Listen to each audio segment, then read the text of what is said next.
Hi, everyone. Welcome to True Disabled Story. My name is Nico, and I use he, him pronouns.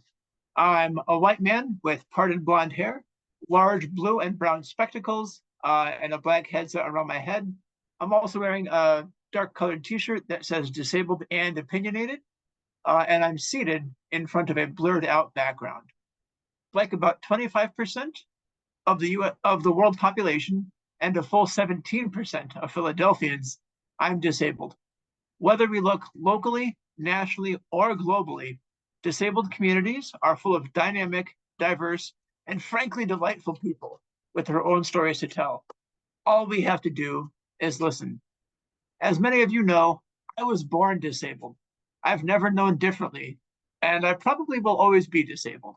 So when I come into contact with other disabled people, whether in my personal, professional, or civic life, I'm eager to know their perspectives and their experiences. I'm honored to be joined by my friend, Sean Gold. He's waiting. Sean is a disability advocate, author, public speaker, coming to us from St. Louis. Sean is a Black man with short dark hair, short dark beard, and a blue shirt. He is seated against a blurred up background, and it looks like he has a gray chair, seated in a gray chair. You may also see Sean's trach, which is a white kind of device around his neck. That's what helps Sean breathe.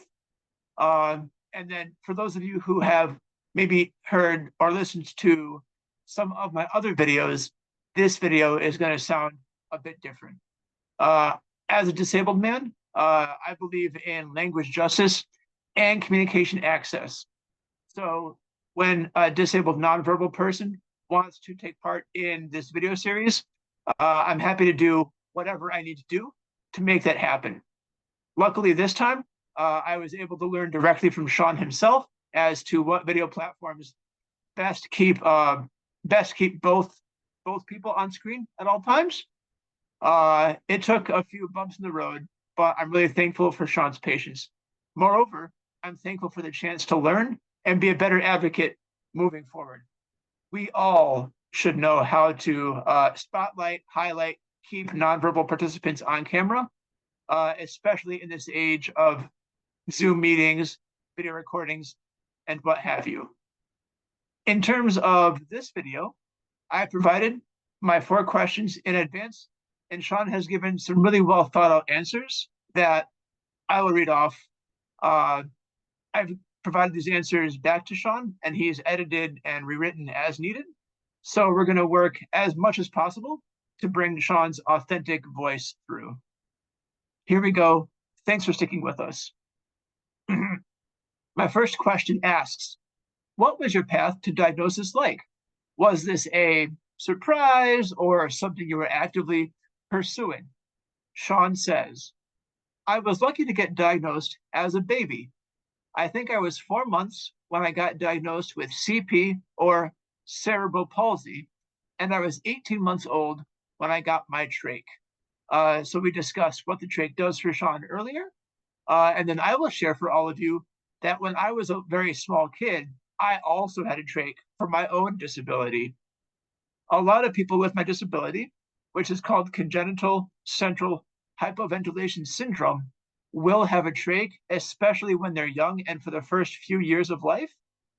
And from there on, around age 6 or 7, people with CCHS tend to make decisions for themselves about whether to continue with a trach or to switch to another form of ventilation.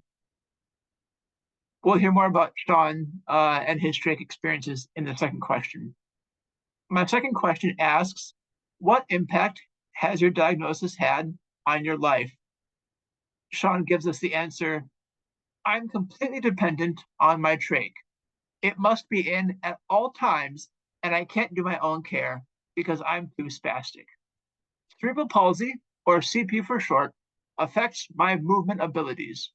The exact diagnosis that I have is mixed spastic diplegia or mixed spastic athetoid diplegia. This causes shakiness, and spastic diplegia causes me to have spasms at random times throughout my body. This is also the reason why I can't use my left hand as much as I would like.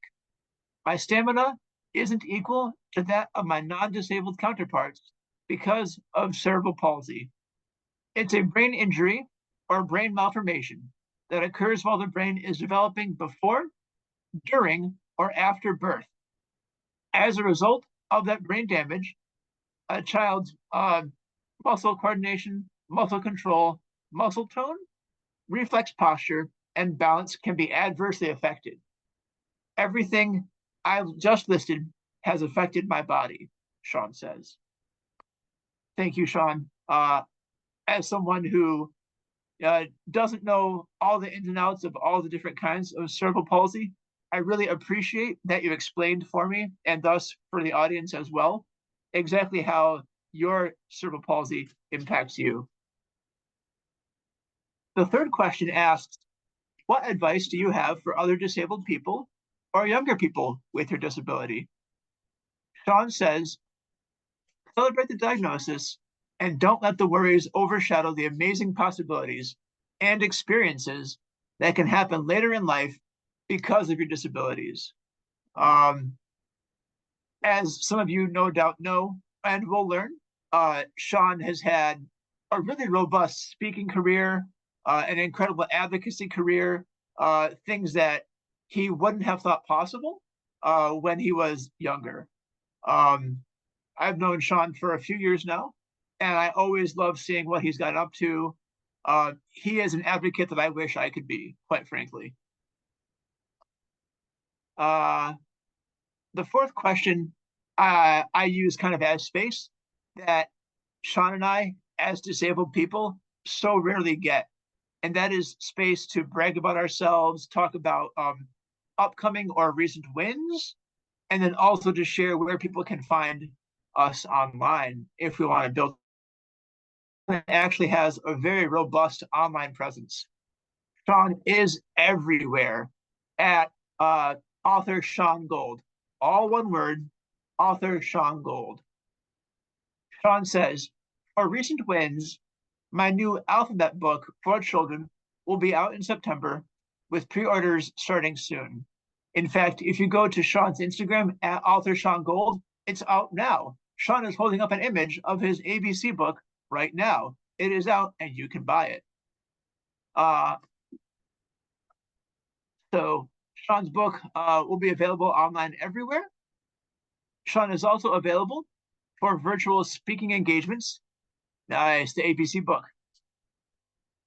Sean is available for virtual speaking engagements through his agency, the Collective Speakers Agency, and his podcast, which is called Crippled by Culture, is available on YouTube and all podcast platforms.